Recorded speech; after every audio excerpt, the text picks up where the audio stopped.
James will not be in the playoffs. For the first time in 9 years, LeBron James will not represent a conference in the NBA Finals. So you know what? He's down. The best time... Just a quick point of order, though. I know Michael Wilbon very well, and he has nothing but huge respect for LeBron James. Yes. So go ahead. Yes. Go ahead. For the first time, all this is going to happen in one season. He goes to the Lakers, a gold standard franchise in which they won 35 games last year. Look like they won't even win 35 this year with LeBron. You know, my grandfather used to say, boy, the best time to kick a man is when he's down, because he's right there and there's no better time to kick him. You got him. But I want LeBron to take a mental note of this. LeBron, you see, they coming for you now. Okay. Because you're down, they think they got you wounded. But the most dangerous animal in the world, Skip, is a wounded animal. Now, if you think he's going to go down without a fight, you're sadly mistaken. Now, I grew up on a farm, and I know it doesn't matter. They think you might be trying to help him. But if he's wounded or it's wounded, you better be careful. Wounded goat, right? Y'all got it. Y'all got it. You wounded. He wounded. He nicked. Profusely. But you bleeding? But don't worry about it. We don't worry about that, Skip. Okay. Even if it's the case, it's hard for me to believe that Doc Rivers has coached 20-plus years in the NBA. LeBron James been in the league 16. So it's hard to believe that he hadn't heard this before. You know, the guy that gets the most credit for his coaching career is Ty Lue. You don't think Ty Lue and Doc Rivers have talked? You don't think coaches talk when they get in the coaches clinic? Ty got his start under Doc. Right. When he was in Orlando. On the bench with him, I think, didn't he go with it with the Clippers, to the Clippers also? I believe so. Boston. So this is not anything new. Maybe what happened was there were some very close friends of Doc to confirm what Doc probably already knew. It's kind of like, man, I'm so glad man, you ain't want to go there. And somebody tell you, I'm glad I didn't go. Yeah, it was terrible. You're like, you know what? I'm glad I didn't go. Okay, Doc probably had this. But I believe LeBron James is one of these guys, Skip. He values a guy that played in the NBA. Doc played 14, 15 years, if I'm not mistaken. And he's been a head coach, and he's won. LeBron James has never had that. Eric Spoelstra was a good coach, but LeBron James, like, hold on. When I left, how many titles he won? Before I got there, how many titles he won? Mike Brown, and they win 60 games, 66 games, okay. He's an assistant in Golden State. He ain't the head guy. So I get all that. And I hope this is not the case, Skip, because for me, having played the game, Skip, most of my head coaches, especially late in my career, weren't very much older than I was. But I never thought I couldn't, and I was never the athlete, or never the player that LeBron is. But I always felt I wanted to be coach. Maybe I can just get a different point of view. Maybe the way I was doing something, I could do it a little better. Hearing it from him, or hearing it. And I respected all my coaches. I didn't agree with all of them. But I never, and don't ever, I don't care. I think that's one of the things that we love so much about Tom Brady. And I granted now, that's a whole different element because you got Coach Belichick. You talk about the resume of resumes. If he can't coach you, you know you don't even want to be coached. But I hope that's not the case. I know it's tough because here's also the other thing about coaching a player like LeBron James. The expectations are not division titles. It's not getting to the finals. It's winning. Magic Johnson had the utmost respect for Pat Riley because he played.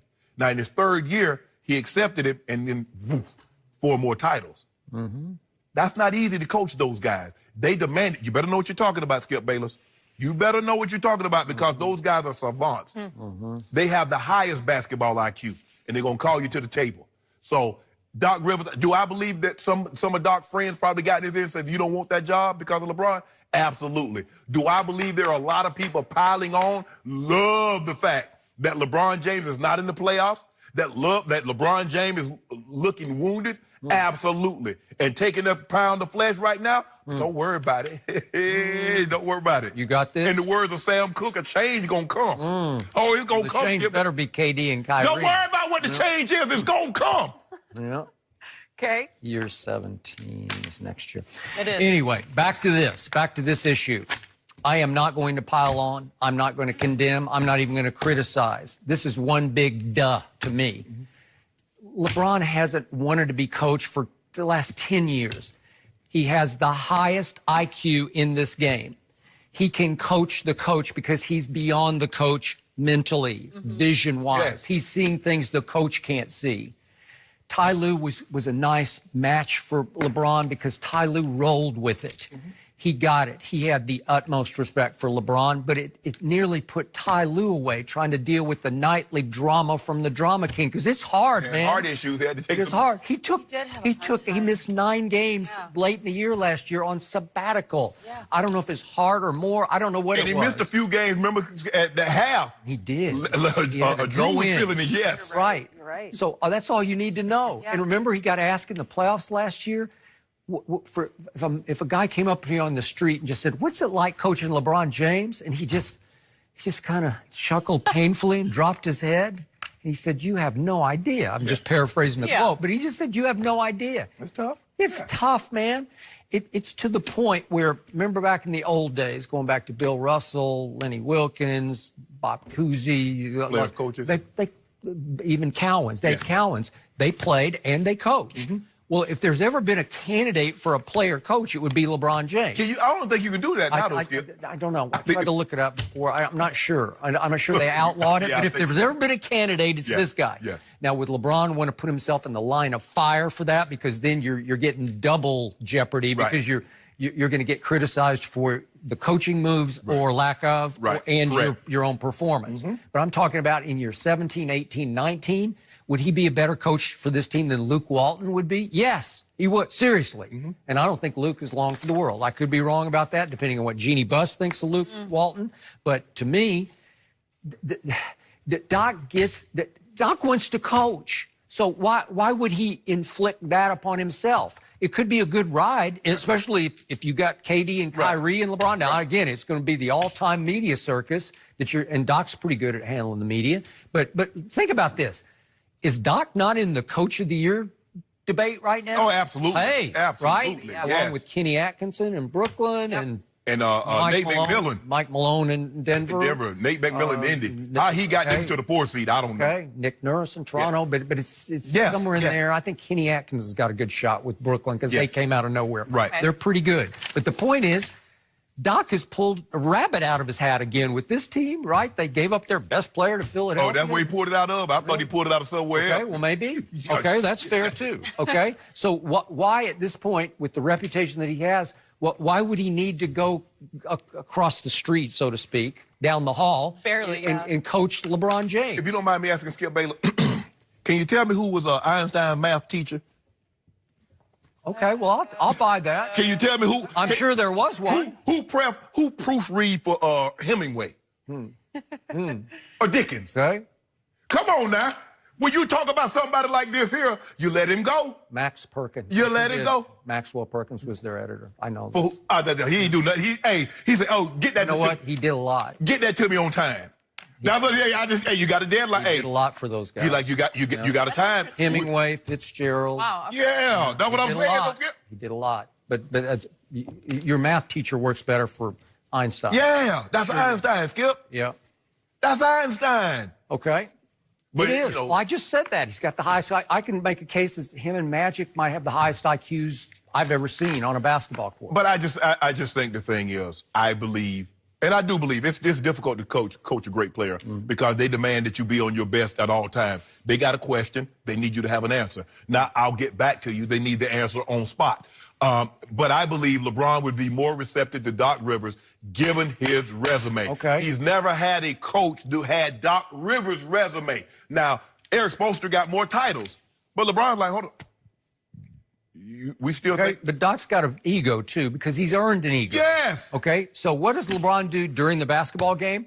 He puts himself in and takes himself out when he decides. It's not the coach's decision. We're on minutes restriction right now. We go 8 minutes in the first. That's your choice. That's your decision. No, they decided. Magic, Rob came to me and my trainer and asked me, said, would I be receptive to this? And after I went home and I slept. Speaking for LeBron, as if you are LeBron. Hold on. Right? And they asked me, would I be receptive? Okay. I said, let me go home and sleep on it. I went home and slept on it. I talked to Savannah about it. Savannah said, what do you think about this here, babe? You know, we're not going to the playoff. They want me to, be on a minutes restriction. She's like, well, baby, I want you to do what's best for you because you got 3-4 more good years as a top 2-3 player in the NBA. So I went back, got back to Magic. We huddled up together. Luke wasn't around to this. I talked to Magic, I talked to Rob Pelinka, me, and my trainer. Okay. I said, I'll be willing to do that. How many minutes are you talking about? Okay. But from night to night, what happens is LeBron just suddenly exits the court and goes down to the end of the bench, and it leaves the coach like, no, it doesn't. I guess I got to put somebody in. Stop doing that, Skip. I see what he does. He raises his hand. That to he Ty points. Lue all the time. He points. I used to see Ty Lue look around like, what, you wanted to play the whole game? No, I'm just saying he just takes himself out when he feels like there was a guy. That's LeBron James. I'm not criticizing. I'm stating facts. That's what he does to a coach, and Doc would not love that. There was a guy that once, I think it was in 61-62 season, Wilt Chamberlain played 48.5 minutes. He played every minute of every game, and basically when it went to overtime. So he played 48.5 minutes per game. I've never seen documented of anybody else playing that many minutes. Okay. So you want LeBron to play all the minutes? I don't want him to. I'm just saying he takes himself out when he decides. Well, I know I'm tired, so I'm coming out. All right, that's fine. Do you know more than the coach knows? Yes, you do. I know about that. Yeah. Huh? Yeah. Not you, LeBron. I mean, LeBron. I know about LeBron. Okay. I mean, but some of the greats. You know what, Skip? I don't know. I know you're not a weightlifting fanatic. I am. Vasily Alexia, who's the greatest. Am I not a weightlifting fanatic? No, you're Did not. you just say that? You're not. You have no idea. No. I'm not talking about the sport of weightlifting. I'm not talking. I thought you meant. No, That's all I ever do. No, I mean the actual competition. Right. Oh, okay. Go ahead. Vasily Alexia. Yes. The greatest power. I am not a fanatic. The greatest weightlifter in the world. Okay. Broke 70 world record. Okay. He went to the academy in Russia. Okay. But after a while, he said, you know what, Skip? He said, I'm done with them. Okay. He said, I know me better than they know me. Okay, well, that's this guy. It's hard to argue. Okay. It's hard to argue with Bron the way he's been doing it. But okay, would you like to see him coach and play? I want Doc coaching. You want Doc? Yep. Doc would not love this. Doc would love it. Doc, you want to win? Doc, you can win one with the Clippers, but it ain't the same. The pressure. I know what Doc wants to do. That's what comes along with LeBron James. That's why everybody can't stand up with LeBron James, because the pressure of winning a title. Doc wants to win with the stepchild that shares the building. Right? Never gonna be love. Never gonna be love. I mean, that's true love, is that when you can love a child that's not yours like it would your own, but you the step doc, you never gonna get the love in LA if you went to the real family. The Lakers are the real family. You never gonna get the love in LA with the step kids. I know a whole lot of longtime hardcore Clipper fans. I do too. Marcellus Wilde is the biggest one, he's still a stepchild. Okay. The Lakers are the real deal. Well. Yeah. Right now. Okay. But I understand where you're coming from. It would have to be a partnership, though. Doc does have, he's got a ring. Yeah, he got a ring. And he's worked with We got a bunch of rings. Before. Oh, LeBron got a handful of rings. Well, he's got 3. He got a handful of them. 3. When we get the 3 MVPs, 3 finals MVPs, we got 10 rings. Yeah. Wow. 3 finals, 4 MVPs, and 3 finals MVPs. 10 rings. Really?